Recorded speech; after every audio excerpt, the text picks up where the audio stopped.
Maintenant, après la grande manifestation de samedi à Montréal, la colère des syndicats contre la réforme du ministre Boulay atteint un autre niveau. Pierre-Antoine, il conteste officiellement la loi 14 devant les tribunaux.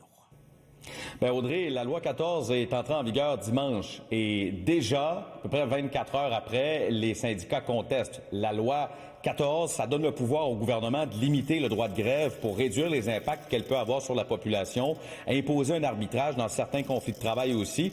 Et pour les centrales syndicales, ça ne passe pas du tout. Contestation concertée pour les syndicats qui ont déposé donc lundi matin cette demande de pourvoi en contrôle judiciaire. Ils veulent que la loi soit invalidée, là, ni plus ni moins. Et selon eux, cette loi est anticonstitutionnelle.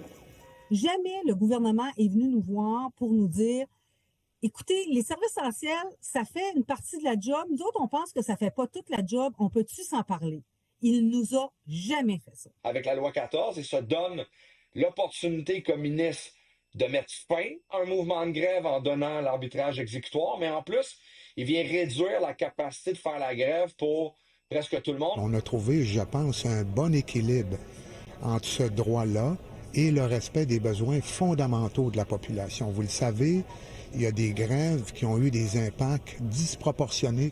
Pendant ce temps-là, il y a Québec solidaire qui demande au ministre du Travail, Jean Boulay, de scinder en deux la loi 3. Ça, c'est l'autre chantier de la réforme syndicale du gouvernement, celui qui vise à rendre une partie des cotisations syndicales facultatives, notamment celles dédiées aux mouvements sociaux et aussi à démontrer davantage de transparence au niveau des états financiers.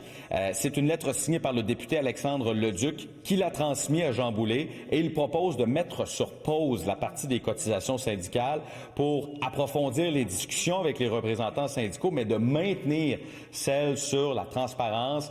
On le sait, dans cette affaire, le ministre Jean Boulay est accusé par les centrales syndicales d'ingérence.